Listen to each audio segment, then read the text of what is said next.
오늘 바이블 스터디 12번째 시간입니다. 네. 고린도전서를 함께 공부하는 시간을 주님이 허락해 주셨습니다. 우리 주님께 감사의 박수 올려드리겠습니다. 할렐루야. 네, 고린도전서를 다가 한 번씩 읽어보시고 오셨으리라고 생각이 되어지는데 시작하기 전에 제가 한 분께 이렇게 여쭤봤습니다. 고린도전서를 읽으면서 어떤 느낌 드셨습니까? 어떤 마음이 드셨습니까? 이렇게 여쭤봤는데 그분이 이렇게 이야기하셨어요. 바울이 얼마나 고린도 교회를 사랑하는지, 어떻게 교회를 향하여 끝까지 포기하지 않는 그 사랑을 베풀었는지를 또 알게 되어진 시간이 되었다고 말씀해 주셨는데 정말 아멘입니다. 고린도전서를 통해서 하나님 아버지의 사랑이 우리에게 바울을 통해서 또 전달되어지는 것 같고요. 또 한편에서는 그만큼 고린도 교회 안에는 참 여러 가지 문제들이 많았다는 것도 또 알게 되어집니다. 오늘도 고린도전서를 통해서 또 주님의 마음으로 우리를 인도하실 우리 주님을 기대합니다. 아멘. 네, 고린도전서의 배경을 잠깐 살펴보자면 기록 연대는 AD 55년경이라고 알려져 있습니다. AD 55년경. 이 AD 55년에는 바울은 몇 차 전도 여행을 하고 있었을까요? 손가락으로 한번 표시해 보시겠어요? 네, 3차죠, 3차. 네, 맞습니다. 그래서 한번 복습해 볼까요? 우리 바울의 13권의 서신은 1차 전도 여행이 끝나고 몇 권 썼다? 한 권 썼다. 어떤 성경? 갈라디아서. 네, 2차 전도 여행 중에 몇 권 썼다? 2권 썼다. 어떤 성경이었죠? 데살로니가 전서와 후서. 그리고 3차 전도 여행 시에 몇 권 썼다? 3권을 썼다. 이 3권이 무엇입니까? 고린도 전후서 그리고 로마서까지 썼습니다. 그리고 4차 전도 여행이라고 일컬을 수 있는 바울의 옥중서신, 로마로 가서 옥중서신으로 쓴 것이 에베소서, 골로새서, 빌립보서, 빌레몬서. 네, 그래서 빌레몬서와 골로새서는 함께 골로새 지역으로 보내진 편지입니다. 빌레몬이 골로새 교회의 멤버였기 때문이었죠. 그리고 마지막 남은 3권의 목회서신, 1차 로마 구금에서 풀려나고 난 후에 목회서신으로서 디모데 전후서와 그리고 디도서까지 이렇게 포함하면 총 13권이 되는 것입니다. 여러분 너무 공부를 열심히 하셨네요. 다 알고 계시고, 네, 기쁩니다. 그래서 이 55년경에는 바울의 3차 전도 여행 중에 기록 장소는 어디였을까요?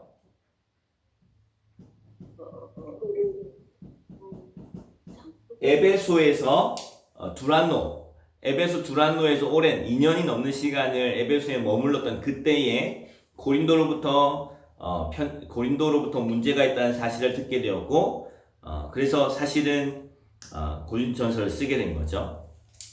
배경을 간단히 좀 살펴보겠습니다. 고린도라고 하는 지역은 그리스 무역뿐 아니라 북아프리카, 이탈리아, 소아시아를 포함한 지중해의 아주 무역 교류가 아주 활발했던, 번성했던 도시입니다. 이런 이야기 많이 들어보셨을 거예요. 고린도는 도덕적으로 너무나 타락했던, 굉장히 교역이 활발했고 많은 사람들이, 그리고 나라와 족속을 불문하고 아주 많은 사람들이 모여서 섞여 살아가는 곳이었기 때문에 지금도 그렇지만 항구 도시들이 여러 가지 범죄나 여러 가지 것들에 문명이 발달할 뿐만 아니라 문명과 함께 죄가 번성한 곳이 바로 이 항구 도시인데요.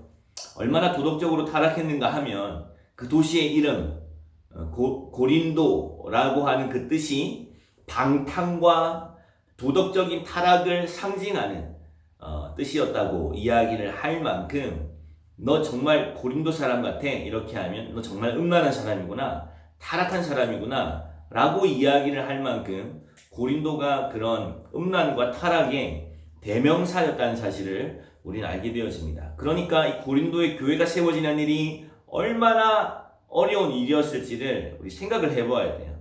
왜 고린도 교회, 고린도전서 읽어보니까 고린도 교회는 진짜 문제가 많죠. 그만큼 그 문화 자체가 교회로서 또 거룩함을 지켜나가기가 쉽지가 않은 그런 문화였다는 사실에 대해서 배경을 이해하면 왜 이런 일들이, 왜 이런 음행이, 왜 이런 창녀에 대한 이야기가 나왔는지 알 수 있겠죠. 고대 그리스 도시가 그렇듯이 고린도에도 역시 아크로폴리스라고 하는 신전들이 산 위에 거의 600m보다 더 높은 곳에 아크로폴리스라고 하는 신전들이 있었고, 특별히 고린도에는 사랑의 여신이라고 알려져 있는 아프로디테를 위한 성전이 있었습니다. 그리고 이 아프로디테의 성전에는 거의 1000명에 달하는 여사제들이 있었는데, 문제는 이 여사제들이 밤만 되면 도시로 내려와서 매춘 사업을 일으켰다는 거죠. 그래서 그 신전에 가서 신에게 경배를 하면서도 이런 음란한 행위들이 일어났었고, 그리고 밤이 되면 이 여사제들이 창녀로 그리고 매춘 사업을 하게 되어진 일들이 굉장히 자연스럽게 일어나고 있었던 고린도의 문화였다는 사실에 대해서 발견하게 되었습니다. 그 중에 바울이라고 하는 사람이 2차 전도 여행 때 고린도를 방문하게 되어지고, 2차 전도 여행 시에 고린도의 교회가 세워지죠. 거기서 만났던 사람이 누구입니까? 사도행전 18장에 등장하는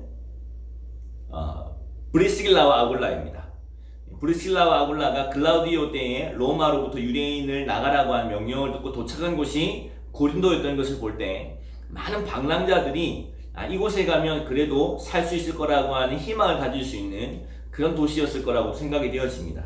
그러니까 브리스길라와 아굴라를 여기서 만나게 되어지고, 생업이 같았던 그들이 함께 하면서 브리스길라와 아굴라가 바울의 아주 중요한 동역자가 되었던 것이 바로 이 고린도였습니다.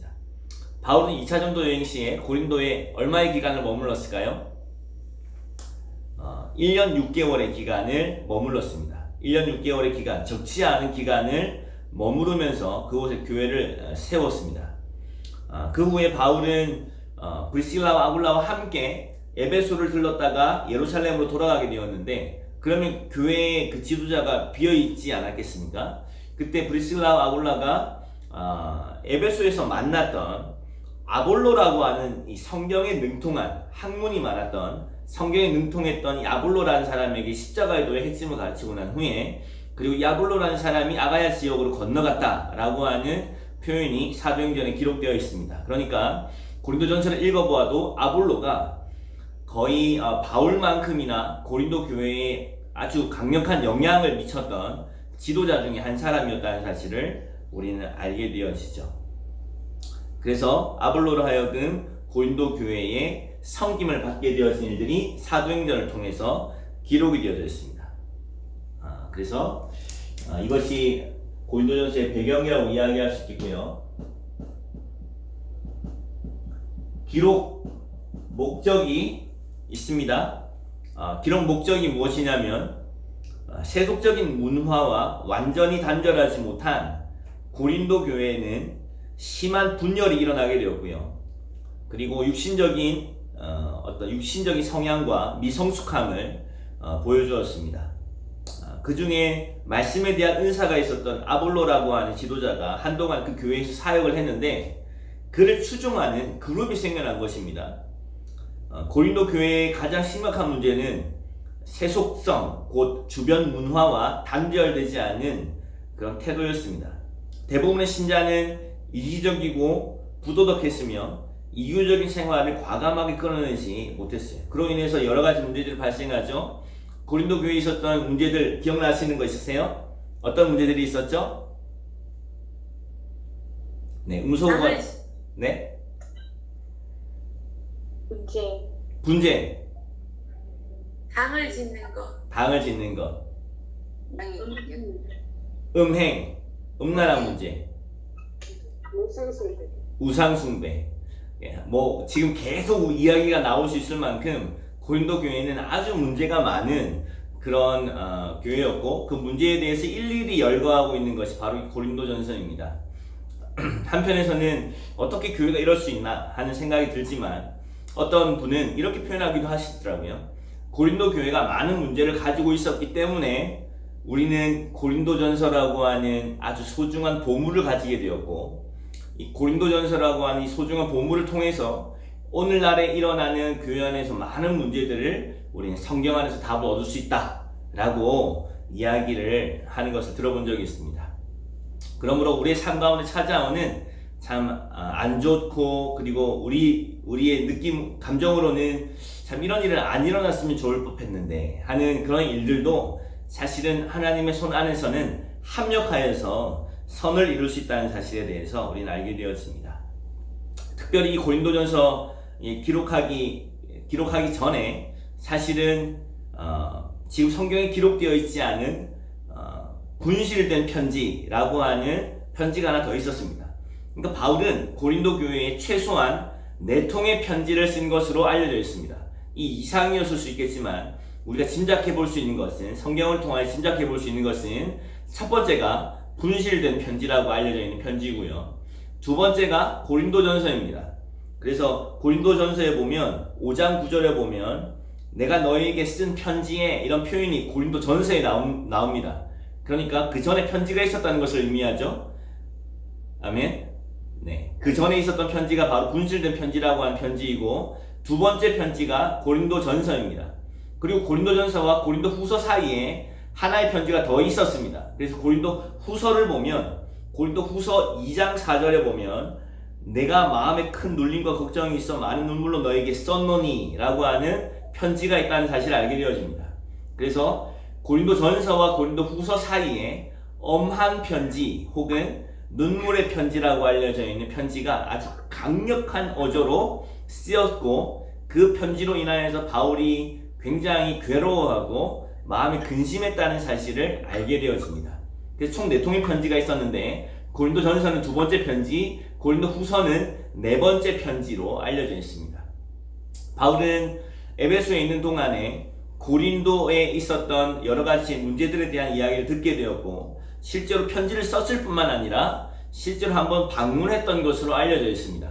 그래서 방문을 했고 고린도의 첫 번째 편지와 고린도 전서까지 썼음에도 불구하고 사실은 교회 안에서의 문제가 아주 완전히 해결되어지지 않았다는 사실을 나중에 고린도 후서를 보게 되면 알게 되어지죠. 그만큼 고린도 교회는 대단한 교회였습니다. 사도의 마음을 근심케 하고, 그리고 사도로 하여금 정말 여러 가지 마음의 연단을 받게 만들어주는 대단한 교회였습니다. 그래서 개요를 보면요, 고린도전서의 개요를 이야기해보자면 1장은 인사말을 9절까지 이야기합니다. 1장은 인사말을 9절까지 이야기하고요. 1장에서부터 4장은 가장 고린도 교회의 중요한 문제였던 분쟁의 문제를 다룹니다. 분쟁에 관하여. 그리고 5장은 음행에 관한 이야기, 자신의 아버지의 아내와 함께 음행을 하게 되어진 일들이 교회 안에 있다는 이야기를 바울이 듣게 됐고, 이방인들에게도 들리지 않은 이런 일들이 교회 안에 일어났다는 사실에 대해서 사도 바울은 굉장히 교회를 책망하고 있습니다. 6장에는 어떤 내용이 등장합니까? 성도들 간의 송사, 세상 재판에 가져가서 성도들 안에 있었던 문제들을 가지고 세상 재판으로 나아가는 이 이야기에 대해서 바울은 굉장히 못마땅하게 생각했고 그것을 책망하고 있습니다. 너희들이 천사들을 심판하는 그런 존재들이라는 사실을 너희가 모르니? 이렇게 이야기하면서 오히려 차라리 세상 법정의 것을 가져갈 바에는 차라리 손해를 보는 것이 더 낫지 않겠니? 라고 책망한 장면이 6장에 등장하죠. 7장에는 결혼 문제에 대하여 결혼하는 것, 그리고 이혼하는 것, 믿는 자와의 어떤 결혼 생활, 안 믿는 자와의 어떤 결혼 생활, 이런 것에 대해서 이야기하고 있습니다. 8장에서부터 10장은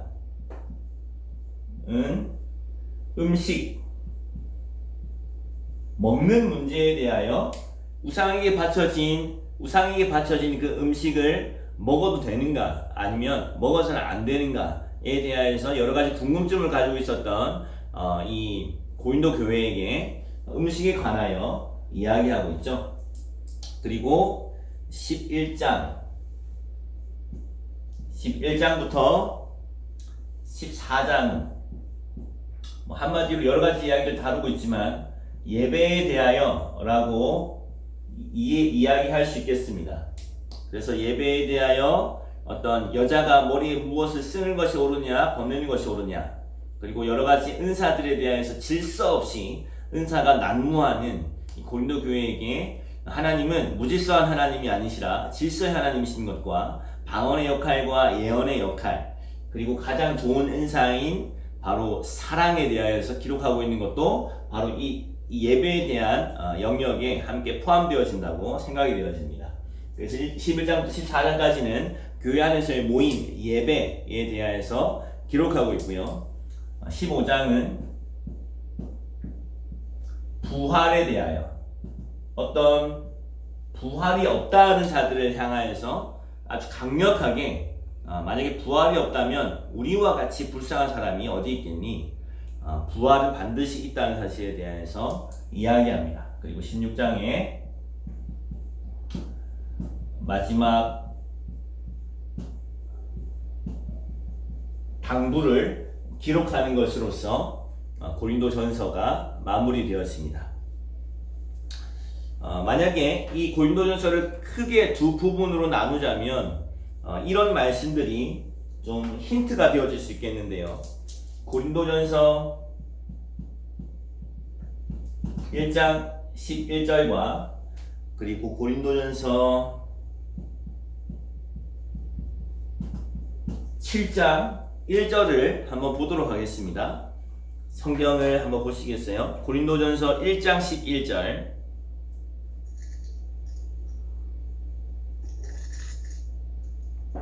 고린도전서 1장 11절 한번 다 같이 읽어보겠습니다.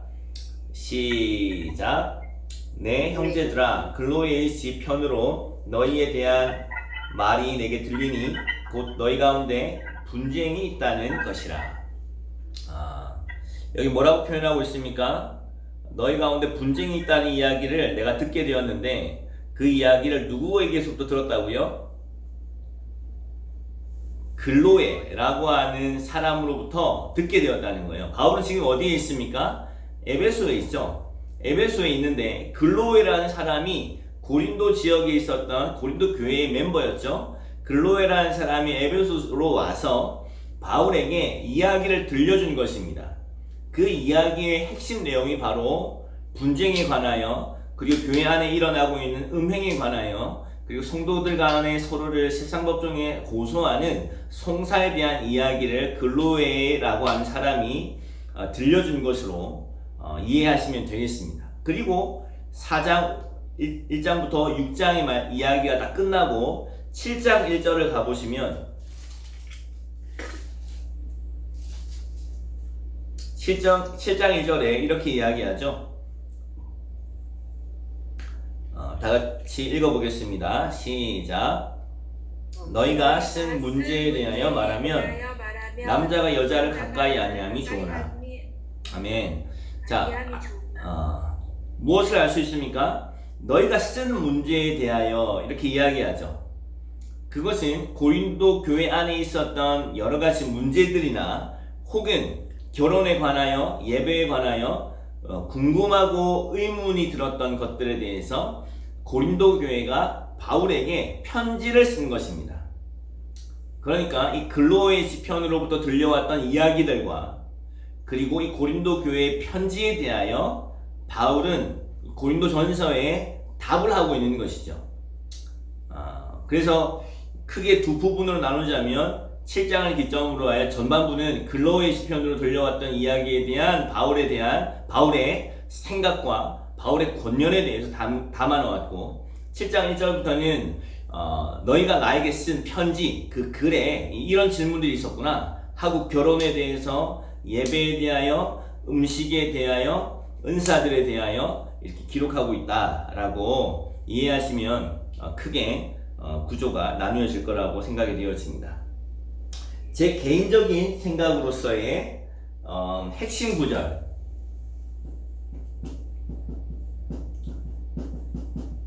핵심 구절은 16장 14절입니다. 고린도전서의 핵심 구절은 16장 14절입니다. 우리 다 같이 한번 읽어볼까요? 16장 14절 아주 중요한 말씀이고 고린도전서를 전체를 이해하는 부분에 있어서 이 말씀은 너무너무 중요한 말씀이라고 저는 생각이 되어집니다. 그래서 이 편지는요 사실은 한 장 한 장 읽어 내려가는 것보다는 이 한 편지를 전체를 이해하는 것이 너무나도 중요하다고 저는 생각이 되어집니다. 모든 편지가 그렇겠지만요. 그래서 16장 14절을 우리 다 같이 한번 읽어보겠습니다. 시작. 너희 모든 일을 사랑으로 행하라. 아멘. 너희 모든 일을 사랑으로 행하라. 고린도전서의 주제는 그러니까 무엇일까요, 여러분? 사랑. 아멘. 사랑이 바로 고린도전서의 주제입니다. 왜 그런지를 나눠 보도록 하겠습니다. 자, 주요 내용은 오늘 다루게 되어질 주요 내용은 크게는 두 가지입니다. 하나는 분쟁에 관한 것이고 하나는 그 분쟁을 해결할 수 있는 사랑에 대한 이야기를 함께 좀 나눠보려고 합니다. 각 주제별로 나누어도 참 많은 교훈들과 하나님의 말씀들, 진리들을 알 수 있겠지만 우리에게는 시간이 제한적이기 때문에 큰 주제 두 가지를 함께 나눠보려고 합니다. 그런데 사실은 분쟁이라고 표현되어 있지만 이 분쟁의 근원이 무엇인지를 우리는 알아가게 될 때 그 근원이 사실은 고린도 교회 안에 있었던 모든 문제의 근원이라는 사실을 알게 되어집니다. 그리고 이 문제를 해결할 수 있는 유일한 것이 왜 사랑인지, 그리고 이 사랑을 하기 위해서는 어떠한 일들이 일어나야 하는지, 무엇을 사랑이라고 이야기할 수 있는지에 대해서 고린도전서가 이야기하고 있습니다. 자, 먼저 1장으로 가보겠습니다. 1장 12절과 13절. 저는 오늘 성경을 통하여서 정말 고린도 교회 안에 있었던 문제와 답이 무엇인지를 여러분들에게 확인시켜 드리고 싶습니다. 그래서 성경을 오늘 좀 많이 찾겠습니다. 고린도전서 1장 12절에서 13절 말씀 함께 읽어보겠습니다. 시작.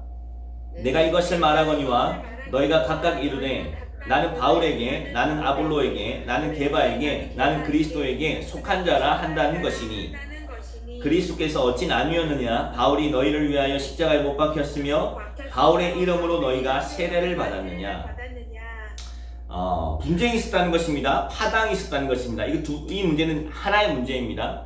파당이 있었는데 어떤 파당이 있었냐면 누구는 바울에게서, 누구는 아볼로에게, 누구는 게바에게, 누구는 그리스도에게 속하였다고 하는 4개의 파당이 고린도 교회에게 존재했다는 사실이 1장의 9절까지의 인사말이 끝나자마자 바로 분쟁에 대한 이야기가 나오는 것을 보았을 때, 그리고 이 문제가 4장까지 이어지는 것을 보았을 때 고린도 교회 안에 있었던 가장 큰 문제는 바로 이 파당이 지어지는 것, 분쟁이라고 하는 사실에 대해서 우리는 알게 되었습니다. 고린도 교회의 가장 큰 문제가 무엇이었다고요? 파당을 짓는 것, 분쟁이라는 것입니다. 파당을 짓게 되는 거죠. 이것을 글로에가 고린도 교회의 이야기를 바울에게 전달해 주었습니다. 바울은 이에 대하여, 근데 놀랍게도 바울이 이 분쟁에 대해서 이야기를 하면서 어떤 이야기를 꺼내기 시작하냐면 그것은 바로 십자가의 복음을 다시 설명하고 있다는 거예요. 자, 1장 18절은 우리가 잘 알고 있는 말씀인데 이런 분쟁의 이야기 속에 이 십자가의 복음이 선포되고 있다는 사실을 기억해야 됩니다. 1장 18절에 뭐라고 이야기하죠? 이 십자가의 도가 멸망받는 자들에게는 미련한 것이로되 오직 하나님의 구원을 받는 우리에게는 하나님의 능력이라. 또한 22절 이하에 말씀하시죠. 유대인은 표적을 구하고 헬라인은 지혜를 찾으나 우리는 십자가에 못 박힌 그리스도를 전하니 유대인에게는 거리끼는 것이요 헬라인에게는 미련한 것이로되 오직 하나님의 부르심을 받은 자들에게는 유대인이나 헬라인이나 십자가의 도야말로 하나님의 능력이요 하나님의 지혜니라 라고 하는 말씀이, 우리가 이 말씀을 대부분은 따로 떼어놓고 생각하기 때문에 십자가의 도에 대한 선포가 여기 있었어 라고 생각을 하고 있지만, 자, 이 십자가의 도가 어디에 어느 문제를 다루고 있는 부분에 포함되어 있냐면 바로 이 분쟁이라고 하는 문제를 다루고 있음에 대해서 십자가의 도가 선포되고 있다는 것을 우리는 생각해 보아야 합니다. 자, 왜 그런지를 설명드리겠습니다. 바울은 이 분쟁의 원인을 그들이 십자가의 복음 위에 견고하게 서 있지 못하기 때문이라는 것을 간접적으로 이야기하고 있는 것입니다. 이 분쟁의 원인은 그들이 십자가의 복음을 집중하고 있지 않기 때문이며 십자가의 복음이 그들 가운데 역사하고 있지 않기 때문에 이 분쟁의 문제가 일어났다고 간접적으로 이야기하고 있는 것입니다. 자, 이 분쟁의 원인이 그러면 무엇이었을까요? 이 분쟁의 원인은 놀랍게도 여러분, 이것이 고린도전서 1장부터 4장을 풀어가는 키워드 중에 하나입니다. 이 분쟁의 원인은 바로 지혜였습니다. 지혜. 여러분, 성경에서 가장 많은 지혜라고 하는 단어가 표현되어지고 있는 장면은요, 바로 잠언이 아니라 이 1장부터 4장이라는 내용, 이 고린도전서 1장부터 4장 안에 지혜라고 하는 단어가 엄청나게 등장한다는 사실을 우리는 발견하게 되어집니다. 자, 고린도전서에만 이 지혜라고 하는 단어가 총 34번 등장합니다. 놀랍죠? 고린도전서가 총 몇 장이에요? 16장밖에 되지 않아요. 그런데 지혜라고 하는 단어가 무려 34번이나 등장해요. 그런데 이 지혜라는 단어가 34번 중에 1장부터 4장, 즉 그러니까 이 분쟁을 다루고 있는 1장부터 4장에 이 지혜라는 단어가 등장하는 것이 무려 29번입니다. 그러니까 1장부터 4장 그 이후에 5번이 더 등장하게 되는데 1장부터 4장 안에만 지혜라고 하는 단어가 엄청나게 등장하고 있다는 사실을 우리는 알게 되어지고, 대부분의 경우는 이 지혜는 긍정적인 표현이 아니라 부정적인 표현으로 사용되어진다는 것을 우리는 발견하게 되어집니다. 이 세상의 지혜, 사람의 지혜, 말의 지혜, 어리석은 지혜라는 표현으로 이 지혜가 대부분은 부정적인 의미로 사용되어진다는 것을 알게 되어집니다. 자, 한번 읽어보시면은 왜 이 고린도 교회 안에 이런 분쟁이 일어나게 되었는지를 알게 되어지는데요. 제가 한번 성경을 읽어볼 테니 눈으로 한번 따라와 보시면 좋겠습니다. 1장, 그리고 지혜라고 하는 단어에 한번 동그라미를 쳐보시면서 따라오시면은 지혜라는 단어가 이렇게 많이 등장하는구나 알게 되어지실 거고요. 나중에 오늘 강의가 끝나고 난 다음에 다시 고린도전서를 읽으실 때 지혜라고 하는 단어가 긍정적으로 사용되어지는 것과 부정적으로 사용되어지는 것을 아마 다른 색깔로 표시해 보시면 아주 극명하게 바울이 고린도 안에 두 가지 종류의 지혜가 있다는 사실에 대해서 이야기하고 있다는 것을 알게 되어질 것입니다. 제가 한번 읽어볼게요. 고린도전서 1장 17절. 그리스도께서 나를 보내심은 세례를 베풀게 하려 하심이 아니요 오직 복음을 전하게 하려 하심이로되 말의 지혜로 하지 아니함은 그리스도의 십자가가 헛되지 않게 하려 함이라. 자, 말의 지혜, 긍정적인 느낌입니까? 부정적인 느낌입니까? 부정적인 느낌이죠. 자, 19절, 1장 19절. 기록된 바 내가 지혜 있는 자들의 지혜를 멸하고 총명한 자들의 총명을 폐하리라 하였으니. 20절. 지혜 있는 자가 어디 있느냐? 선비가 어디 있느냐? 이 세대의 변론가가 어디 있느냐? 하나님께서 이 세상의 지혜를 미련하게 하신 것이 아니냐? 21절. 하나님의 지혜에 있어서는 이 하나님의 지혜는 긍정적으로 사용되어진 지혜인 거예요. 하나님의 지혜에 있어서는 이 세상이 자기의 지혜, 이 세상이 자기의 지혜는 부정적인 지혜죠. 하나님을 알지 못함으로 하나님께서 전도에 미련한 것으로 믿는 자들을 구원하시기를 기뻐하셨도다. 22절 유대인은 표적을 구하고 헬라인은 지혜를 찾으나. 24절 오직 부르심을 받은 자들에게는 유대인이나 헬라인이나 그리스도는 하나님의 능력이요 하나님의 지혜니라. 25절 하나님의 어리석음이 사람보다 지혜롭고 하나님의 약하심이 사람보다 강하니라. 26절부터 27절 형제들아 내가 너희를 부르심을 보라. 육체를 따라 지혜로운 자가 많지 아니하며 능한 자가 많지 아니하며 문벌 좋은 자가 많지 아니하도다. 그러나 하나님께서 세상에 미련한 것들을 택하사 지혜 있는 자들을 부끄럽게 하려 하시고. 30절 너희는 하나님으로부터 나서 그리스도 예수 안에 있고 예수는 하나님으로부터 나와서 우리에게 지혜와 의로움과 거룩함과 구원함이 되셨으니. 2장 1절 형제들아 내가 너희에게 나아가 하나님의 증거를 전할 때에 말과 지혜의 아름다운 것을 하지 아니하였나니. 2장 4절 내 말과 내 전도함이 설득력 있는 지혜의 말로 하지 아니하고. 5절 너희 믿음이 사람의 지혜에 있지 아니하고. 6절 온전한 자들 중에서 지혜를 말하노니 이는 이 세상의 지혜가 아니요 또 이 세상에서 없어질 통치자들의 지혜도 아니요. 7절 오직 은밀한 가운데 있는 하나님의 지혜를 말하는 것으로서. 8절 이 지혜는 이 세대의 통치자들이 한 사람도 알지 못하였나니. 13절 우리가 이것을 말하거니와 사람의 지혜가 가르친 말로 아니하고 오직 성령께서 가르치신 것으로 하니. 10절 내게 주신 하나님의 은혜를 따라 내가 지혜로운 건축자와 같이 터를 닦아두매. 18절 아무도 자신을 속이지 말라. 너희 중에 누구든지 이 세상에 지혜가 있는 줄로 생각하거든 어리석은 자가 되라. 그리하여야 지혜로운 자가 되리라. 19절 이 세상 지혜는 하나님께 어리석은 것이니 기록된 바 하나님의 지혜 있는 자들로 하여금 자기 꾀에 빠지게 하시는 이라 하였고. 20절 또 주께서 지혜 있는 자들의 생각을 헛것으로 하신다 하셨느니라. 4장 10절 우리는 4장 10절입니다. 우리는 그리스도 때문에 어리석으나 너희는 그리스도 안에서 지혜롭고 우리는 약하나 너희는 강하고 너희는 존귀하나 우리는 비천하며. 자, 지혜라는 단어가 엄청 많이 등장하죠. 그런데 이 지혜가 대부분은 부정적으로 사용되어졌다는 것입니다. 오히려 하나님의 지혜는 뭐예요? 십자가의 도라는 거예요. 하나님의 지혜는 십자가의 도인데 사람의 눈으로 바라보면 어떻게 보인다고요? 미련해 보인다고요. 그래서 하나님의 지혜는 사람에게는 어리석어 보인다는 거예요.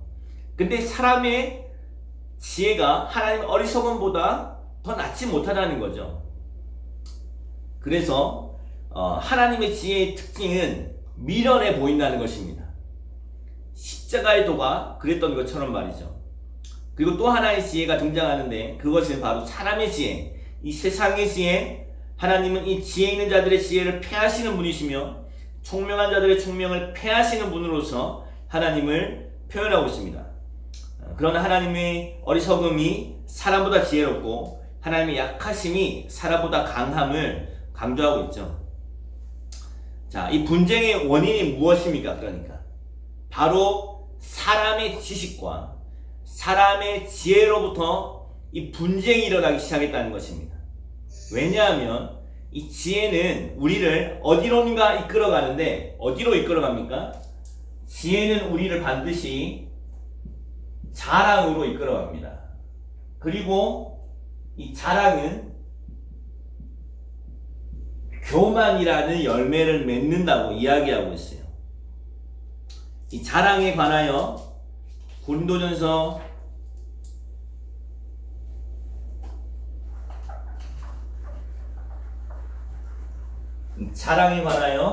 1장 29절 31절 3장 21절 그리고 4장 7절 이렇게 보면은 자랑에 관하여 이야기합니다. 그러니까 고린도 교회 안에 이 지식과 지혜로 말미암아 자랑한 자들이 일어났다는 것입니다. 이는 아무 육체도 하나님 앞에서 자랑하지 못하게 하려 하심이라. 기록된 바 자랑하는 자는 주 안에서 자랑하라 함과 같게 하려 함이라. 그런즉 누구든지 사람을 자랑하지 말라. 만물이 다 너희 것임이라. 누가 너를 남달리 구별하느냐? 내게 있는 것 중에 받지 아니한 것이 무엇이냐? 내가 받았은즉 어찌하여 받지 아니한 것 같이 자랑하느냐?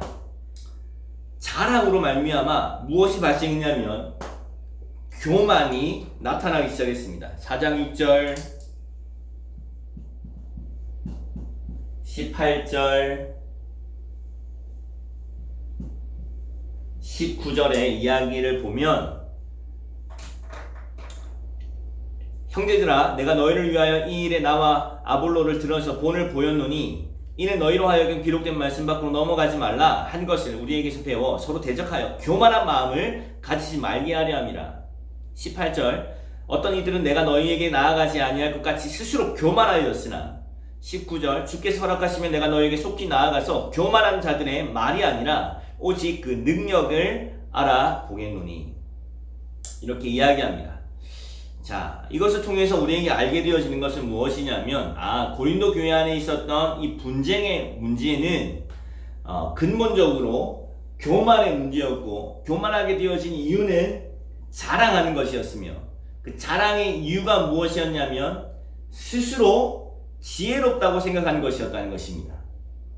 십자가의 도로 말미암아 지혜로워지는 하나님의 지혜를 가진 자가 아니라 하나님의 지혜가 아니라 사람의 지혜로 지혜로워졌다는 것입니다. 그래서 우리는 어렵지 않게 알게 되어지는 것이 무엇입니까?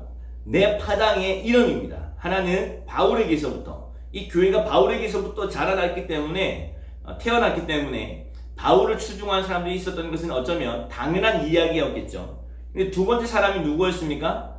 아볼로였어요. 자, 아볼로는 성경에서 그를 성경에 능통한 사람이라고 이야기하고 있습니다. 그러니까 아볼로가 갔을 때 고린도 교회 안에 어떤 일들이 일어났겠습니까? 성경을 가르치는 일들이 일어났겠죠. 그리고 그의 가르침을 들었던 사람들이 야, 정말 아볼로는 바울하고 다르구나 이런 이야기를 하기 시작한 것입니다. 바울의 저 언변을 봐, 저 지식을 봐, 저 아볼로의 저 언변을 보아, 저 지식을 봐. 고린도 후서를 보면 바울이 스스로를 나는 말에는 조라나 지식에는 그렇지 않다 라고 이야기하는 것을 보면 바울은 언변에 좋지 못했다는 것을 알 수 있습니다. 근데 반면에 아볼로는 언변에 뛰어난 사람이었다고 사도행전에 기록하고 있지 않습니까? 그러니까 아볼로를 보니까 바울은 아니야, 나는 아볼로를 따르겠어 라고 이야기하는 사람들이 일어났고 그들이 하나의 파당을 짓기 시작하자 아니야, 나는 바울을 따를 거야 라고 하는 반대급부적인 어떤 현상이 일어난 것입니다. 그래서 바울의 파가 생겼고 이 전쟁이, 이 치열한 분쟁이 너무 극심해지니까 나는 이것도 저것도 아니야, 바울은 사도권이 없잖아, 나는 정통 사도인 게바, 베드로를 따르겠어 라고 이야기하면서 게바파가 또 등장하는 거죠. 이 분쟁과 이 싸움에 휘말리고 싶지 않았던 사람들은 나는 바울도 아볼로도 게바도 싫어, 나는 예수님 파야 하고 그리스도파가 나온 것입니다. 그리고 이 네 파당은 서로 분쟁하면서 서로를 전혀 용납하지 못하였는데 그 근거가 무엇입니까, 여러분? 지혜였다는 거예요. 지식. 모두가 다 너무 옳은 거죠. 성경을 근거로 싸우니까 그 싸움을 말릴 수가 없는 거예요. 그런데 바울은 지혜가 다 지혜라고 하는 이름은 있으나 다 지혜라고 이야기할 수 없어. 하나님의 지혜는 바로 십자가의 도로 말미암아 나타난 거야. 그것은 비밀이었고 죽음이 생명이 되고 쥐는 것이 승리가 되는, 썩어지는 것이 열매가 되는 이런 역설적인 진리야. 이것이 하나님의 지혜야. 말싸움으로 이기는 게 아니야, 분쟁하는 게 아니야, 지는 것이 바로 이기는 거야 라고 하는 이 두 종류의 지혜를 이야기하고 있는 것이 바로 2장의 이야기입니다. 그래서 2장을 딱 시작하면서부터 1절에서 이렇게 이야기하잖아요. 형제들아 내가 너에게 나아가 하나님의 증거를 전할 때에 말과 지혜의 아름다운 것으로 아니하였다. 나는 말과 설득력 있는 말로 할 수 있는 지혜의 아름다운 것을 할 수 있었지만 나는 하지 아니하였어. 오히려 그가 한 것이 무엇입니까? 2절에 내가 너희 중에서 예수 그리스도와 그가 십자가에 못 박히신 것 외에는 아무것도 알지 않기로 작정하였다. 4절에 내 말과 전도함이 설득력 있는 지혜의 말로 하지 아니하고 성령이 나타나심과 능력으로 하였다. 5절에 너의 믿음이 사람의 지혜에 있지 아니하고 다만 하나님의 능력에 있게 하려 하였노라 라고 계속해서 사람의 지혜, 사람의 능력, 설득력 있는 말, 말의 지혜와 반대로 하나님의 능력, 성령의 능력, 예수 그리스도와 십자가에 못 박히신 것을 구분하고 있는 것입니다. 그래서 참된 지혜가 무엇인지를 이야기하고 있는 것이죠. 그리고 3장에 넘어가면 사람은 아무것도 아니야. 나는 심었고 아볼로는 물을 주었으나 오직 하나님께서 자라가게 하는 거야. 너희 파당이 무슨 말이냐. 우리는 모두 하나님을 섬기는 하나님의 동력자들이야. 9절에 우리는 하나님의 동력자들이요 너희는 하나님의 밭이요 하나님의 집이다. 우리는 오직 예수 그리스도라고 하는 그 터 위에 함께 세워져 가고 있어. 사람이 무엇이니? 라고 아주 무섭게 내가 신령한 자들을 대한 것 같이 너희를 대하지 않고 육신에 속한 자와 같이 너희를 대한다 라고 책망하고 있습니다. 그리고 18절에 보면 3장 18절에 보면 아무도 자신을 속이지 마라. 너희 중에 누구든지 이 세상에서 지혜 있는 줄로 생각하거든 어떤 자가 되라? 어리석은 자가 되라. 그리하여야 지혜로운 자가 되리라. 이게 무슨 말입니까? 첫 번째 지혜와 두 번째 지혜는 완전 다른 지혜라는 거예요. 너희가 지혜로운 사람이 되고 싶니? 어리석은 사람이 되어. 그러면 진짜 지혜로운 사람이 된다는 거예요. 첫 번째 지혜는 이 세상의 지혜를 이야기하는 것이요. 두 번째 지혜는 십자가의 도로 말미암는 하나님의 지혜로운 사람이 된다는 것을 의미하는 것입니다. 할렐루야. 그러므로 잘 기억하십시오. 성경의 지식과 성경의 지혜로 말미암아 하나님의 지혜에 이르지 못하는 일들이 그 당시에도 있었고 지금도 일어날 수 있다는 것입니다. 성령을 박학다식하게 이해할 수 있고 설명할 수 있고 정확하게 가르칠 수 있겠지만 사실은 하나님의 지혜이신 십자가의 도에 전혀 미치지 못하게 되어진 일들이 그 당시에도 있었을 뿐만 아니라 지금 이 세대 가운데에도 얼마든지 일어날 수 있다는 사실에 대해서 우리는 깨어 있어야 합니다. 할렐루야. 하나님의 지혜는 다르다는 거예요. 십자가의 도는 다른 지혜라는 것입니다. 여러분 정말 이 분쟁이 교회 안에 있었던 이 분쟁이 해결하기 어려운 문제였던 이유는 모두가 옳았기 때문이에요. 모두가 진리를 믿는다고 이야기했기 때문입니다. 모두가 예수님을 믿는다고 이야기했습니다. 그러나 바울, 아볼로, 게바, 그리스도파로 나뉘어져 있었고 스스로는 그것이 진리의 편에 서 있는 것이라고 철저하게 스스로를 속이고 있었다고 여기 이야기하고 있죠. 18절에 아무도 자신을 속이지 말라. 스스로 속고 있는 거예요. 나는 믿고 있고 나는 잘 가고 있고 저 사람이 틀린 거라고. 그렇기 때문에 이 옳음의 문제를 주장하니까 갈라질 수밖에 없었고 타협점이라는 게 존재할 수 없었던 거예요. 이걸 타협하게 되면 마치 진리를 타협하는 것처럼 느껴졌기 때문에 타협하지 못했다는 것입니다. 여러분 공동체를 어렵게 하는 것은 아주 분명하게 드러나는 죄의 문제라기보다는 물론 그것도 공동체를 어렵게 만들긴 하지만 아주 분명하게 드러나는 죄의 문제는 오히려 처리하기가 쉽습니다. 죄의 문제가 공동체를 어렵게 만들기보다는 의의 문제, 옳음의 문제가 공동체를 분열시키고 갈라지게 만든다는 것입니다. 탕자를 한번 생각해 보세요. 누가복음 15장에 나오는 탕자는요 돌아와서 용서받고 돌아오는 일이 어렵지 않았어요. 왜냐하면 죄가 너무 분명했거든요. 너무 절망했고 그냥 용서함을 받으면 되었어요. 문제는 자신이 탕자인 줄을 알지 못하는 큰아들이 문제인 거예요. 자신의 옳음, 나는 문제가 없다. 나는 아버지의 말에 대해 지금까지 순종해왔고 나는 아무 문제가 없는데 저 죄인을 용서하는 아버지와 그리고 그에게 잔치를 베푸는 아버지, 살찐 송아지를 잡은 아버지가 마음에 들지가 않는 거예요. 그 근거가 무엇입니까? 지혜입니다. 자신을 알고 있다고 생각하고 자신을 옳다고 생각하고 자신을 의롭다고 생각하는 그것 때문에 사실은 자기가 탕자인지를 알지 못하는 거예요. 이런 일들이 교회 안에 일어나는 것입니다. 물론 우리들 안에도 마찬가지고요. 우리는 얼마나 스스로 지혜롭다고 생각하는지 몰라요. 우리는 그 옳음을 주장합니다. 이것은 공동체를 허무는 일이 됩니다. 복음을 진리로 그리고 옳고 틀린 것을 구별해내는 것 중요한 일입니다만은 그러나 사람들의 문제를 진리로 지적하고 발견하고 분별할 수는 있어요. 그런데 해결할 수는 없어요.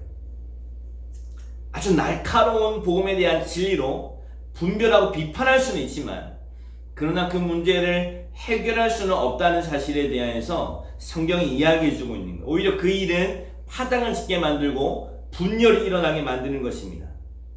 결코 해결할 수 없습니다. 그러니까 분별력이 생기면 생길수록 오르면 오를수록 골이 더 깊어지는 거예요. 문제가 해결되어지지 않는 거죠. 자, 이 분쟁이라고 하는 열매로 드러난 그 근원에 대해서 살펴보았습니다. 지혜, 자랑, 교만 이런 뿌리를 가지고 있었어요. 이 분쟁이라고 하는 열매의 그 뿌리에는 사실은 이 세상의 지혜, 교만, 자랑이 있었어요. 그런데 이 놀랍게도 이 고린도 전서를 읽어보면요, 고린도 교회에 있었던 여러 문제들이 열매로 나타났지만 그 열매의 뿌리에는 동일하게 이 교만의 문제가 있었다는 사실을 알게 되어집니다. 기억나시죠? 자, 5장의 음행에 관하여 이렇게 이야기했습니다. 5장 2절과 6절에 보면 한번 볼까요? 5장 2절과 6절 여러분 눈으로 따라오세요. 5장 2절과 6절 그리하고도 너희가 오히려 어떻게 하여져서 교만하여져서 어찌하여 통한이 여기지 아니하고 그의 행한 자를 너희 중에서 쫓아내지 아니하였느냐. 자, 이 음행한 자를 쫓아내지 못한 이유가 무엇이라고 이야기합니까? 교만하여졌기 때문이라는 거예요. 괜찮다. 괜찮아. 아니야, 안 괜찮다고. 쫓아내야 했음에도 불구하고 이 음행한 자를 쫓아내지 않았다는 것입니다. 6절 말씀. 너희가 자랑하는 것이 옳지 아니하도다. 적은 누룩이 온 덩어리에 퍼지는 것을 알지 못하느냐. 이 문제의 근원에 교만과 자랑의 문제가 있다는 사실을 알게 되어진다는 거예요. 너무 지식적으로 잘 알고 있기 때문에 죄에 대하여 치리하지 않았다는 것입니다. 자, 8장을 한번 가보시겠어요? 8장에 1절은 중요한 말씀이니까 한번 다 같이 읽어보겠습니다. 8장 1절 시작. 우상의 제물에 대하여는 우리가 다 지식이 있는 줄 아나 지식은 교만하게 하며 사랑은 덕을 세우나니. 아멘. 자, 이 지식은 어떻게 된다고요? 교만하게 만든다고요. 이 지식은 우리를 교만하게 만든다는 거예요. 그러나 사랑은 덕을 세운다는 거죠. 이것이 바울이 진짜 이야기하고 싶었던 거예요. 고린도 교회에 여러 가지 열매의 문제들이 있었지만 그 근본에는 무엇이 있냐면 나는 알고 있어, 나는 복음에 서 있어 라고 다시 교만해졌고 자랑함으로 말미암아 서로를 판단하고 정죄하는 일에 너무 빨랐던 것입니다. 그래서 바울은 1장에서 십자가의 도에 대해서 이야기하고 마지막 끝부분에 15장 1절에서 4절의 말씀까지 너희가 들었고 선바 바로 성경에서 이야기하는 그 복음에 대하여서 다시 복음으로 시작하여서 복음으로 마치고 있는 것입니다. 너희는 다시 복음 앞에 서야 돼 라고 이야기하고 있는 것이죠. 10장에 먹는 문제에 가서도 마찬가지입니다. 10장 12절 먹는 문제에 가서도 이 먹는 문제로 싸우는 이야기가 무엇이냐면 궁극적으로 그런즉 12절에 가보면 그런즉 선줄로 생각하는 자는 넘어질까 조심하라. 24절에 누구든지 자기의 유익을 구하지 말고 남의 유익을 구하라. 32절에 유대인에게나 헬라인에게나 하나님의 교회나 거치는 자가 되지 말고 라고 이야기하면서 사실은 이 먹는 문제에 대해서도 서로를 판단하고 정죄하는 일이 너희가 너무 빨랐다는 사실에 대해서 너희가 선줄로 생각하니 안줄로 생각하니 너희 선줄로 생각하면 넘어질까 조심하라. 자기 유익을 구하지 말고 남의 유익을 구하라고 이야기하고 있는 거죠. 자, 11장에 예배에 대하여 이야기하면서도 그는 16절에 이렇게 이야기합니다. 16절에 논쟁하려는 생각을 가진 자가 있을지라도 우리에게는 하나님의 모든 교회에게는 이런 관례가 없느니라. 너 예배에 대해서 논쟁하고 있지. 논쟁하지 말어. 자, 21절에 이는 먹을 때 각각 자기의 만찬을 먼저 갖다 먹음으로 어떤 사람은 시장하고 어떤 사람은 취함이니라. 그러니까 은사에 대해서 먹는 문제에 대해서도 그리고 예배에 대해서도 결국에는 무슨 문제라는 거예요? 난 괜찮아. 난 오라. 넌 왜 그래? 우상에 바쳐진 음식을 먹지 않는 사람도 먹는 사람을 향하여 비판을 하고 우상에 바쳐진 음식을 먹어도 괜찮아. 그거는 우상이야. 진짜 신이 아니야. 라고 먹는 사람도 먹지 않는 사람에 대하여 지식이 없음으로 말미암아 비판한다는 것입니다. 12장은 특별히 이러한 분쟁이 아주 극명하게 나타났다는 것이 무엇이냐면 은사에 대한 이야기예요. 놀랍지 않습니까, 여러분? 은사로 말미암아 분쟁할 수 있다는 사실과 은사로 말미암아 하나님이 허락하여 주신 성령의 은사로 인하여서 서로 싸울 수 있다는 사실이 너무 놀라운 이야기 아닙니까? 그래서 고린도전서 12장 15절에 보면 만일 발이 이르되 나는 손이 아니니 몸에 붙지 아니하였다 할지라도 이로써 몸에 붙지 아니하는 것이 아니요 25절에 몸 가운데 분쟁이 없고 오직 여러 지체가 서로 같이 돌보게 하셨느니라. 26절 만일 한 지체가 고통을 받으면 모든 지체가 함께 고통을 받고 한 지체가 영광을 얻으면 모든 지체가 함께 즐거워하느니라. 아멘. 그러니까 모든 문제가 궁극적으로 어디로 흐르고 있는 것입니까? 나는 복음을 알고 있어. 나는 성경 말씀 잘 알고 있지. 라고 하는 지혜와 지식, 이 세상의 지식과 지혜로 말미암아 다른 사람들을 판단하고 정죄하는 교만하심으로 말미암아 교회 안에 여러 가지 문제들이 발생한 것입니다. 그래서 고린도전서 12장 31절 한번 보겠습니다.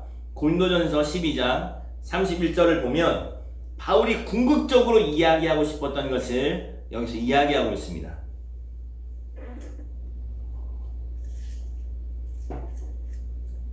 고린도전서 12장 31절 다 같이 읽어보겠습니다. 시작. 너희는 더욱 큰 은사를 사모하라. 내가 또한 가장 좋은 길을 너희에게 보이리라. 아멘. 가장 좋은 길을, 그래서 바울은 이 교회의 문제를 해결할 수 있는 가장 좋은 길을 보이리라 하고 이야기하면서 시작되어지는 것이 13장의 사랑장입니다. 할렐루야. 그래서 이 사랑의 특징 중에 하나가 무엇이냐면 사랑은요 교만하지 않는다는 거예요. 그리고 사랑은요 시기하지 않는다는 것입니다. 그리고 사랑은 자랑하지 않는다는 거예요. 할렐루야. 정확하게 지금 교회의 문제의 근본을 파악하고 있는 거죠. 그리고 그 교회의 문제의 근본을 해결할 수 있는 사랑이 가지고 있는 특성을 이야기하는데 사랑은 교만하지 않고 자랑하지 않고 시기하지 않는다는 거예요. 할렐루야.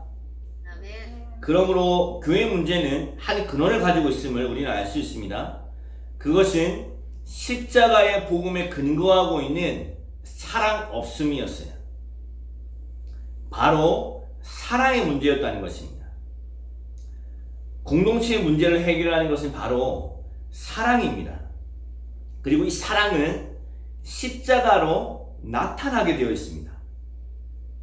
십자가의 그 능력, 복음을 믿는 그 믿음은요 말에 있지 않습니다. 여러분, 그 사람의 삶에 있으며 능력이 있습니다. 아주 구체적으로 삶으로 나타나게 된다는 것입니다.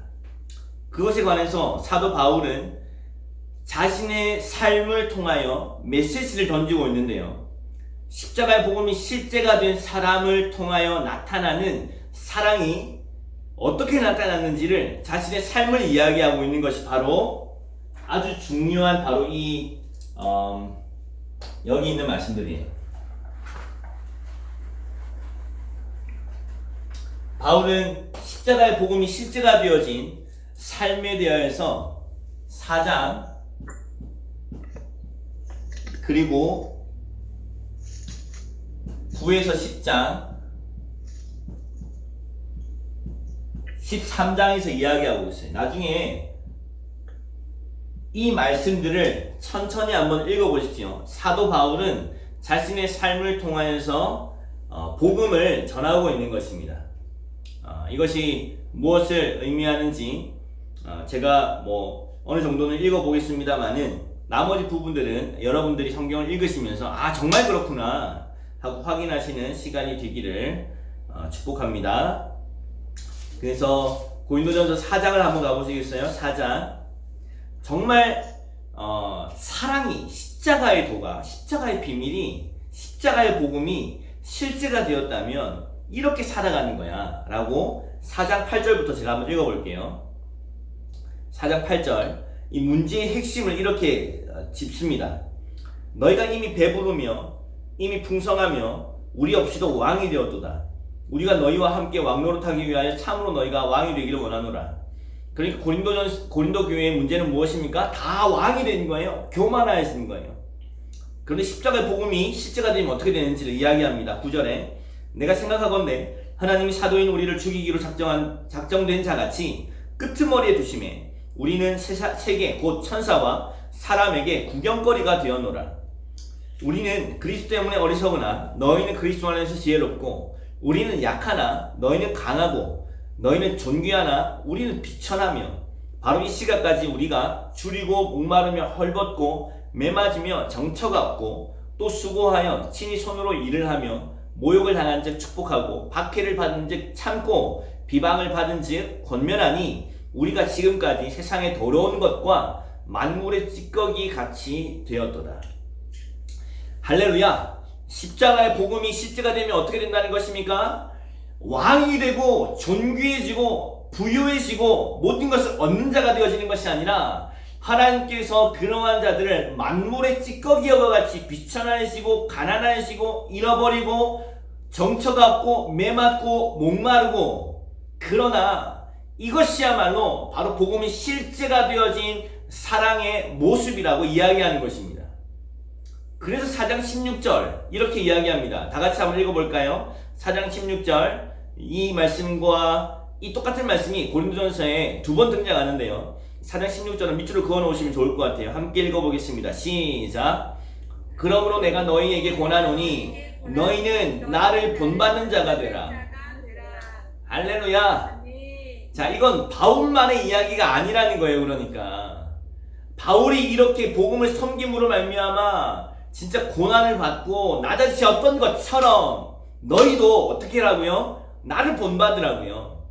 이 문제들을 해결할 수 있는 것은 겸손해지는 것밖에 없어. 낮아질 수밖에 없어. 근데 그렇게 하기 위해서는 십자가에 둬야말로 정말 참된 하나님의 능력이고 지혜라는 것입니다. 그러면서 4장 20절에 이야기하죠. 하나님의 나라는 말에 있지 아니하고 오직 어디에 있다고요? 능력에 있다고요. 그 사람이 삶을 보면 그 사람이 무엇을 믿는지를 알 수 있다는 것입니다. 자, 9장은 이 십자가의 도가 실제가 되어진 것을 더욱 명확하게 이야기해 줍니다. 자, 9장을 한번 보시겠습니다. 9장을 읽을 때에 특별히 유념하여서 읽어야 하는 단어는 바로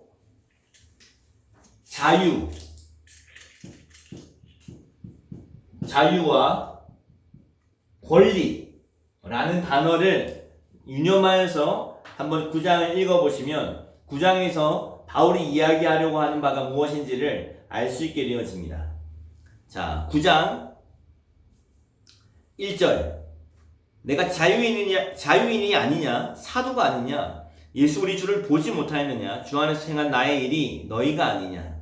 나는 자유인이다. 이렇게 이야기하고 있죠. 4절에 우리가 먹고 마실 권리가 없겠느냐? 5절에 우리가 다른 사도들과 주의 형제들과 게바와 같이 믿음에 자매된 아내를 데리고 다닐 권리가 없겠느냐? 6절 어찌 나와 바나바만 일하지 아니할 권리가 없겠느냐? 12절 다른 이들도 너희에게 이런 권리를 가졌거든. 하물며 우리일까 보냐. 그러나 우리가 이 권리를 쓰지 아니하고 범사에 참는 것은 그리스도의 복음에 아무 장애가 없게 하려 함이로다. 14절 이와 같이 주께서도 복음 전하는 자들이 복음으로 말미암아 살리라 명하셨느니라. 그러나 내가 이것을 하나도 쓰지 아니하였고 또 이 말을 쓰는 것은 내게 이같이 하여 달라는 것이 아니라 내가 차라리 죽을지언정 누구든지 내 자랑하는 것을 헛된 대로 돌리지 못하게 하리라. 16절 내가 복음을 전할지라도 자랑할 것이 없음은 내가 부득불할 일임이라. 만일 복음을 전하지 아니하면 내게 화가 있을 것이로다. 18절 그런즉 내 상이 무엇이냐. 내가 복음을 전할 때 값없이 전하고 복음으로 말미암아 내게 있는 권리를 다 쓰지 아니하는 이것이로다. 내가 모든 사람에게 19절 내가 모든 사람에게 자유로우나 스스로 모든 사람에게 종이 되는 것은 더 많은 사람을 얻고자 함이라. 23절 내가 복음을 위하여 모든 것을 행함은 복음에 참여하고자 함이라. 그리고 24절에 보면 운동장에서 다름질하는 자들이 다 달릴지라도 오직 상을 받는 사람은 한 사람인 줄을 너희가 알지 못하느냐. 너희도 상을 받도록 이와 같이 다름질하라. 25절 이기기를 다투는 자마다 모든 일에 무엇 하나니 절제하나니 그들은 썩을 승리자의 관을 얻고자 하되 우리는 썩지 아니할 것을 얻고자 하노라. 그러므로 난 다름질하기를 향방 없는 것 같이 아니하고 싸우기를 허공을 치는 것 같이 아니하며 내가 내 몸을 쳐 복종하게 함은 내가 남에게 전파한 후에 자신이 도리어 버림을 당할까 두려워함이로다. 아멘. 자, 운동하는 자가 운동 경기에 승리하기 위하여 모든 일에 자기를 절제하는 것과 같이 자, 복음을 섬기는 자들, 복음으로 말미암아 십자가의 복음이 실제가 되어진 사람들은 어떤 사람들이냐? 자유인이며 권리가 나에게 있으나 그 자유를 사용하지 않기로 결정하는 것입니다. 내게 마땅히 아내를 데리고 다닐 수 있는 권리, 사역을 하고 페이를 받을 수 있는 권리, 그리고 일을 하지 아니할 권리가 나와 바나바에게 있다는 사실을 알지 못하느냐? 내가 이 이야기를 하는 것은 너희가 나에게 이렇게 해주기를 원하기 때문이라고 어떤 사람들이 이야기하지만 그렇지 않다라고 이야기하면서 그러나 내가 이 십자가의 복음을 섬기면서 정말 이 사랑이 실제가 되어지는 이를 위하여서는 나의 자유를 사용하지 않기로 결정하고 나의 권리를 사용하지 않기로 결정하였다 라고 이야기하는 것입니다. 그러므로 정말 십자가의 도가 그리고 사랑이 실제가 되어진 사람들에게 있어야 할 중요한 덕목은 무엇이냐면 그것은 바로 절제입니다. 내가 할 수 있으나 나에게 자유가 있으나 마땅히 나에게 권리가 있으나 사용하지 않기로 결정하는 것입니다. 나에게 누릴 수 있는 권리가 있으나 누리지 않기로 결정하는 것이며 나에게 쉴 권리가 있으나 쉬지 않기로 결정하는 것입니다. 마치 운동선수가 모든 승리를 얻기 위하여 모든 일에 절제를 하는 것처럼 먹는 일이나 시간 사용이나 재정 사용이나 마땅히 내게 자유가 있고 권리가 있습니다. 그렇게 해도 괜찮습니다. 죄가 아닙니다. 그러나 그것을 사랑함으로 말미암아 절제하기로 희생하기로 권리를 포기하기로 결정하는 것입니다. 그러므로 사랑은 말에 있지 않고 복음을 사랑하는 것은 말에 있지 아니하고 그 사람의 삶을 보면 알 수 있다고 이야기하는 것이죠. 그래서 10장에 가보면 10장 23절부터 이렇게 이야기하십니다. 모든 것이 가하나 모든 것이 유익한 것은 아니요 모든 것이 가하나 모든 것이 덕을 세우는 것은 아니니. 모든 것이 가능해. 그렇게 맞아. 네 판단도 맞고 네 분별도 맞아. 네 지식 맞아. 다 맞는 이야기야. 그렇게 말해도 되지. 그렇지만 그 모든 것이 가하지만 덕을 세우지는 않아. 유익하지 않아. 잘 기억해. 모든 자유와 권리를 100% 사용하며 살아가는 것이 유익하지 않다는 사실을 기억해. 덕을 세우지 못한다는 사실을 반드시 기억하라고. 그러면서 24절 이하에 이렇게 이야기합니다. 누구든지 자기 유익을 구하지 말고 남의 유익을 구하라. 그래서 바울은 이야기하죠. 유대인에게는 내가 유대인같이 되었고 율법 없는 자에게는 율법 없는 자와 같이 되었고 약한 자에게는 약한 자와 같이 되어진 것은 한 사람이라도 더 얻기 위함이다. 10장 29절 내가 말한 양심은 너희의 것이 아니요 남의 것이니 어찌하여 내 자유가 남의 양심으로 말미암아 판단받으리요. 31절 그런즉 너희가 먹든지 마시든지 무엇을 하든지 다 하나님의 영광을 위하여 하라. 32절 유대인에게나 헬라인에게나 하나님의 교회에나 거치는 자가 되지 말고 나와 같이 모든 일에 모든 사람을 기쁘게 하여 자신의 유익을 구하지 아니하고 많은 사람의 유익을 구하여 그들로 구원을 받게 하라. 할렐루야. 그리고 11장 1절 결론적으로 이렇게 이야기합니다. 다시 아까 밑주신 그 구절과 똑같은 구절인데 좀 더 부연 설명하고 있습니다. 11장 1절 다 같이 읽어보겠습니다. 시작. 내가 너희 그리스도를 본받는 자가 되는 것 같이 너희는 나를 본받는 자가 되라. 아멘. 아까 4장을 마치면서 뭐라고 이야기했어요? 4장 16절에 보면 내가 너희를 본하노니 너희는 나를 본받는 자가 되라 이렇게 이야기하는데, 자 바울은 그러면 누구를 본받는 것입니까? 그리스도를 본받았다는 거예요. 할렐루야. 자 너희는 나를 본받는 자가 돼. 어떻게? 내가 그리스도를 본받는 자가 되어진 것처럼. 그러므로 이 사랑의 시작은 누구로부터 나오는 것입니까? 그리스도로부터 나오는 것입니다. 이 희생과 절제와 권리 포기와 자유를 포기함은 어디서부터 나오는 것입니까? 그리스도로부터 나오는 것입니다. 그래서 바울은 그리스도를 본받는 자가 되어진 것이 그의 자유를 포기하고 고난을 받고 가난하여지고 권리를 포기한 것으로 나타나는 것이죠. 그래서 그를 이제는 고린도 교회여 나를 본받는 자가 되어라. 내가 그리스도를 본받는 자가 되어진 것처럼 이라고 권하고 있는 것입니다. 할렐루야. 그러므로 십자가의 복음이 실제가 되어진 사람들에게 일어나는 아주 놀라운 변화가 있으니 그것은 갈라디아서에서 이야기하는 것처럼 성령의 9가지 열매입니다. 무엇이죠? 사랑과 희락과 온유와 오래 참음, 자비, 양선, 충성, 온유, 절제입니다. 그러니까 첫 번째 열매가 사랑이고 마지막 열매가 절제입니다, 여러분. 이 9가지 열매는 나는 사랑과 희락의 열매는 있지만 온유와 자비의 열매는 없어요. 이렇게 이야기하는 게 아닙니다, 여러분. 이 9가지의 열매는 물론 크고 적음은 있겠으나 예수 그리스도의 성품을 이야기하는 것이며 예수 그리스도의 성품을 우리 안에서 이루어 가시는 성령 하나님의 열매라는 것입니다. 그러므로 정말 복음을 만난 사람, 복음이 실제가 되어진 사람, 믿음으로 살아가는 영에 속한 사람들에게는 사랑이라고 하는 특별한 하나님만이 행하실 수 있는 그 역사가 나타나는데, 이 사랑이라는 것은 절제라고 하는 열매를 맺는다는 것입니다.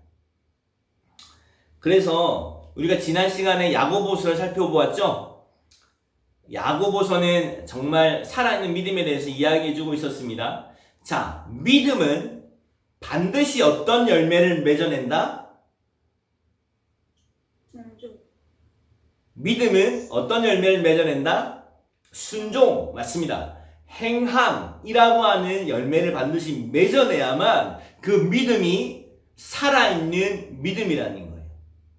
아멘이시죠? 자, 똑같은 원리로 설명드려 볼게요. 진짜 예수 그리스도 안에 있는 하나님의 사랑을 가진 사람은 반드시 무엇으로 나타나는데, 그것이 무엇이냐면 절제이며 권리 포기이며 자유를 내려놓는 것이라는 거예요. 그래서 데살로니가 전서 1장 3절에는 믿음의 역사, 사랑의 수고, 소망의 인내라고 이야기하고 있는 것입니다. 자, 믿으면 역사가 일어나고, 사랑하면 그를 위하여 자신의 것을 포기하고 수고를 하게 된다는 것과, 소망을 품으면 반드시 인내를 거두게 된다는 것을 의미하는 것입니다. 할렐루야. 그러므로 여러분 잘 생각해 보십시오. 우리가 사랑하게 되어질 때 그 대상을 위하여 희생하고자 하는 열정이 일어나요. 여러분 대부분은 여기에 이제 부모님들이셔서 잘 아시겠지만 자녀들을 위하여 쏟아붓는 희생을 아까운 것으로 여기는 분이 계십니까? 그건 이상한 거예요, 여러분. 최근에 기사가 났던데 어떤 자녀들에게 자녀가 취직을 하고 나면 내가 너에게 쏟아부은 엄청난 재산을 갚아라 이렇게 이야기한 부모가 있다는 이야기를 기사에 들어본 적이 있습니다만은 이건 정말 말도 안 되는 이야기죠. 사랑하게 되어지면요 그의 마음을 얻기 위하여 절제하고 희생하는 일들이 일어나게 되어 있어요. 아주 오래된 이야기지만 연애할 때 생각해 보세요. 너무 오래돼서 기억을 더듬어 하시겠지만 사랑하게 되면요 절제하게 되어 있어요. 내가 편한 대로 추리닝 입고 데이트 나가지 않아요. 불편하지만 아주 깔끔한 옷을 입고 절제하고 그 사람을 위하여 어떻게 내 마음을 보일지를 희생을 통하여 드러내게 되어 있습니다. 내가 어떤 희생을 치는지를 반대로 생각해보면 지금도 마찬가지입니다. 내가 무엇을 위하여 희생을 치는지를 볼 때 내가 그를 얼마나 사랑하는지를 볼 수 있다는 거예요. 내가 무엇을 위하여 나의 권리를 포기하는지를 볼 때 내가 누구를 사랑하는지가 나타난다는 것입니다. 할렐루야. 자, 이것을 가장 잘 알 수 있는 곳이 있습니다. 그곳이 어디입니까? 십자가입니다. 십자가. 저는 이 말씀을 준비하면서 너무 감격이 되었어요. 말씀이 생각이 났습니다. 로마서 5장 8절. 우리가 아직 죄인되었을 때에 그리스도께서 우리를 위하여 죽으심으로 하나님께서 우리에 대한 자기의 사랑을 확증하셨느니라. 할렐루야. 무엇을 보면 알 수 있다고요? 희생을 보면 알 수 있다고요. 대가를 지불하는 것을 보면, 권리를 포기하는 것을 보면 그 대상이 나를 얼마나 사랑하는지를 알 수 있다고요. 말로 알 수 있는 게 아니에요. 그런데 우리가 아직 죄인 되었을 때에 우리를 위하여 세상을 이처럼 사랑하신 하나님 아버지께서 아들을 십자가에 죽이심으로 말미암아 저와 여러분들을 향하신 하나님의 사랑이 확증되었습니다. 할렐루야. 로마서 8장 32절에 이렇게 이야기하지 않습니까? 자기 아들을 아끼지 아니하고 내어주시니까 그 아들과 함께 모든 것을 우리에게 주시지 않겠느냐. 하나님의 사랑은 아들을 내어주심으로 말미암아 확증되었다는 거예요. 예수 그리스도의 사랑은 십자가로 말미암아 자신의 생명을 희생하심으로 자신에게 가장 좋은 것, 가장 귀중한 생명을 희생하심으로 우리를 향한 당신의 사랑을 확증하셨다고 이야기하고 있습니다. 바울은 자신이 그리스도를 본받는 자가 되었다고 말합니다. 그래서 자신에게 주어진 그 권리와 자유를 잃어버리는 것을 특권이라고 생각했다는 거예요. 할렐루야! 이것이 바로 그리스도를 사랑하는 사람들에게 일어나는 것입니다. 고린도 교회처럼 자기를 주장하는 것이 아니라, 지식을 자랑하는 것이 아니라, 나의 삶으로 누군가를 섬기기 위하여 자신의 삶의 권리와 자유를 잃어버리기로 결정하는 것입니다. 마땅히 그것을 주장할 수 있으나, 나의 것이라고 이야기할 수 있으나 잃어버리기로 결정하는 것입니다. 그리고 이제 그가 그리스도를 본받은 것 같이 고린도 교회를 향하여 이 책을 읽고 있는, 그리고 저와 여러분들을 향하여 자신을 본받으라고 이야기하고 있는 것입니다. 십자가의 복음의 터 위에 견고하게 서서 자신의 권리를, 여러분 기억하십시다. 우리의 권리를 다 사용하지 않기로 결정하십시다. 마땅히 쉴 수 있는 시간에 일어나 성경을 보고 마땅히 누릴 수 있는 것들을 포기하고 하나님께 드리기로 결정하는, 그렇게 기꺼이 사랑하고 희생하라고 성경은 우리를 초대하고 있는 것입니다. 우리가 가지고 있는 것을 기꺼이 잃어버리는 것이 얻는 것이라고 이야기하고 있는 것입니다. 사랑하는 여러분, 누가 이렇게 조건 없는 사랑을 할 수 있을까요, 여러분? 십자가에서 내가 죽고 예수 그리스도가 내 안에 사는 사람만이 이 일을 행할 수 있는 것입니다. 할렐루야. 그래서 십자가의 도가 멸망하는 자들에게는 미련해 보이지만 하나님의 구원을 얻는 자들에게는 하나님의 지혜요, 하나님의 능력이 되는 것입니다. 누가 이렇게 잃어버리는 일, 자신의 권리를 포기한 일을 할 수 있을까요? 그것을 이야기해 주는 것이 바로 고린도전서 15장입니다. 15장의 주제는 무엇입니까? 부활입니다. 부활. 누가 이렇게 이 세상에서 자신의 것을 마땅히 모두 나 하며 살아가는 이 세상에서 누가 마땅히 자신의 잃어버리는 것을 얻는 것이라고, 지는 것이 승리하는 것이라고, 죽는 것이 사는 거라고 누가 이야기할 수 있을까요? 부활을 믿는 사람이에요. 부활이 있다는 사실을 믿는 사람만이 이렇게 살아갈 수 있는 거예요. 자, 15장 12절. 15장 12절. 지금부터 제가 읽어 내려가는 이야기들의 만일이라고 하는 단어에 동그라미 치면서 들어보세요. 만일 12절. 그리스도께서 죽은 자 가운데 다시 살아나셨다 전파되었거늘 너희 중에서 어떤 사람들은 어찌하여 죽은 자 가운데서 부활이 없다 하느냐. 만일 죽은 자의 부활이 없으면 그리스도도 다시 살아나지 못하셨으리라. 그리스도께서 만일 다시 살아나지 못하셨으면 우리가 전파하는 것도 헛것이요 또 너희 믿음도 헛것이며 또 우리가 하나님의 거짓 증인으로 발견되리니 우리가 하나님이 그리스도를 다시 살리셨다고 증언하였습니다. 만일 죽은 자가 다시 살아나는 일이 없으면 하나님이 그리스도를 다시 살리지 아니하셨으리라. 만일 죽은 자가 다시 살아나는 일이 없으면 그리스도도 다시 살아나신 일이 없었을 터이요 그리스도께서 다시 살아나신 일이 없으면 너희의 믿음도 헛되고 너희가 여전히 죄 가운데 있을 것이요 또한 그리스도 안에서 잠자는 자도 망하였으리니. 19절 함께 읽습니다. 시작. 만일 그리스도 안에서 우리가 바라는 것이 다만 이 세상의 삶뿐이면 모든 사람 가운데 우리가 더욱 불쌍한 자이리라. 누가 이렇게 살 수 있다고요? 부활이 있다는 사실을 믿는 사람입니다. 만일 부활이 없다면, 만일 천국이 없다면 이 세상에서 잃어버리고 지고 죽는 것이 너무 억울한 일이 아니겠습니까? 불쌍한 일이 아니겠습니까? 그러나 잘 유의하십시오. 부활이 있습니다, 여러분. 천국이 있습니다. 하나님께서 갚아주실 것입니다. 하나님의 눈물을 씻어주실 것입니다. 우리가 잃어버린 모든 것을 상급으로 허락하여 주실 주님이 계시고 천국이 계시기 때문에, 천국이 존재하기 때문에 이 세상을 살아가지만 이 세상과 전혀 다른 가치로 살아갈 수 있는 사람들이 바로 복음을 가진 저와 여러분들 그리스도인이라는 것입니다. 아멘. 할렐루야. 그래서 15장 29절부터 보세요. 29절.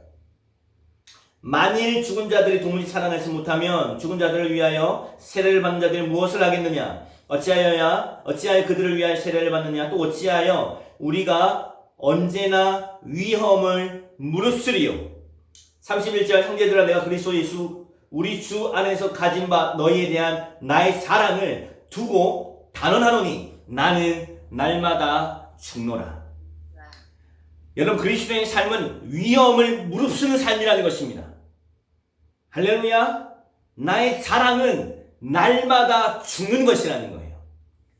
너 이런 거 자랑하니? 지식과 지혜를 자랑하니? 내가 자랑하는 바가 있으니 그것은 날마다 죽음에 들어가는 것이다. 나의 권리를 포기하는 것이며 위험을 무릅쓰며 살아가는 것이다. 이것이 바로 그리스도인의 삶이라는 것입니다. 부활이 있기 때문에. 그래서 그런 진정한 그리스도인은 이렇게 외치는 거예요. 우리 15장 55절부터 58절 말씀 다 같이 한번 선포해 보겠습니다. 55절부터 58절 말씀 시작. 사망아 너의 승리가 어디 있느냐? 사망아 내가 쏘는 것이 어디 있느냐? 사망이 쏘는 것은 죄요 죄의 권능은 율법이라. 우리 주 예수 그리스도로 말미암아 우리에게 승리를 주시는 하나님께 감사하노니 그러므로 내 사랑하는 형제들아 견실하며 흔들리지 말고 항상 주의 일에 더욱 힘쓰는 자들이 되라. 이는 너희 수고가 주 안에서 헛되지 않은 줄 알미라. 아멘. 수고가 헛되지 않을 것입니다. 부활이 있기 때문입니다. 사랑하는 자들은 사랑의 수고를 반드시 하게 된다는 것입니다. 그래서 16장을 마치면서 바울은 아주 강력한 권면으로 고린도전서를 마무리하고 있는데요. 13절과 14절 제가 읽어보겠습니다. 16장 13절과 14절 깨어 믿음에 굳게 서서 남자답게 강건하라. 너희 모든 일을 사랑으로 행하라. 아주 무서운 경고를 하고 있습니다. 21절부터 함께 읽어보겠습니다. 21절부터 24절 마지막 절까지 함께 읽어보겠습니다. 시작. 나 바울은 친필로 너에게 문안하노니 만일 누구든지 주를 사랑하지 아니하면 저주를 받을지어다. 우리 주여 오시옵소서. 주 예수 그리스도의 은혜가 너희와 함께하고 나의 사랑이 그리스도 예수 안에서 너희 무리와 함께 할지어다. 아멘. 아주 두려운 경고를 하고 있는 것입니다. 주를 사랑하지 않는 자들은요 저주를 받을 거네요. 우리 주님을 사랑하시는 분만 아멘 하십시다. 아멘. 그래서 바울은 보통은 주 예수 그리스도의 은혜가 너희와 함께 있을지어다 이렇게 편지를 마무리하지만 특별히 고린도전서는 그 은혜와 함께 나의 사랑이 그리스도 예수 안에서 너희 무리와 함께 할지어다 라고 다시 한번 사랑을 강조하고 있는 거예요. 그러므로 고린도전서의 주제는 무엇이다? 사랑입니다. 사랑. 그리고 사랑은 반드시 희생과 절제 그리고 수고로움으로 반드시 나타나게 되어지는데 그 수고로움과 희생과 절제를 할 수 있는 그리스도인들은 부활을 소망하는 존재들이다. 다시 태어날 부활이 있기 때문에 잃어버리는 것을 얻는 것이라고 생각하고 죽는 것을 생명을 얻는 일이라고 생각할 수 있다는 거예요. 사랑하는 여러분, 부활이 있습니다. 죽음을 두려워하지 말고 사망을 두려워하지 말고 사망아 내가 쏘는 것이 어디 있느냐 이렇게 오히려 담대하게 선포하며 우리의 삶을 그렇게 담대하게 걸어 나아갈 수 있는 축복이 은혜와 그리고 강함과 담대함 그것이 저와 여러분들에게 있기를 주님의 이름으로 축복합니다. 우리 시간 함께 기도하고 오늘 이 시간을 마무리할까요? 음속으로 해제해 주시고 함께 들은 바 말씀들을 주님 앞에 올려드리며 함께 기도하십시다. 베드로전서는 이렇게 이야기하더라고요. 베드로전서 4장 8절은 이렇게 이야기합니다. 무엇보다 뜨겁게 서로 사랑할지니 사랑은 허다한 죄를 덮느니라. 잠언 10장 12절은 이렇게 이야기합니다. 미움은 다툼을 일으켜도 사랑은 모든 허물을 가리느니라. 다툼이 일어나는 이유는요 지식과 지혜 때문입니다. 내가 옳다고 생각하기 때문이죠. 하나님 정말 우리가 그런 다툼과 분쟁의 근원이 되어지지 아니하게 하여 주시고 사랑으로 말미암아 모든 문제를 해결하고 내가 썩어지고 죽어짐으로 말미암아 정말 이 하나님 나라의 부유함을 드러낼 수 있는 죽음을 두려워하지 아니하고 잃어버리는 것을 두려워하지 아니하고 담대하게 이 믿음을 걸어 나아갈 수 있도록 성령 하나님 오늘도 주님 우리 안에서 일하여 주시옵소서. 그래서 정말 부활을 믿는 사망을 두려워하지 아니하는 참된 그리스도인으로 우리로 하여금 살게 하여 주옵소서. 이 시간 함께 우리 자신을 주님 앞에 올려드리고 우리 사랑하는 동역자들 주님 앞에 올려드리고 이 땅에 있는 주님의 교회를 올려드리며 그리고 지금도 진행되어지고 있는 83명기 복음학교를 다시 한번 주님의 손에 올려드리고 이 복음이 전도가 되어진 하나님의 사람들이 일어날 수 있도록 우리 시간 함께 기도하신 후에 우리 강영숙 선교사님 기도해 주시면 감사하겠습니다. 함께 기도합니다. 사랑하는 하나님 아버지 주님 감사합니다. 주님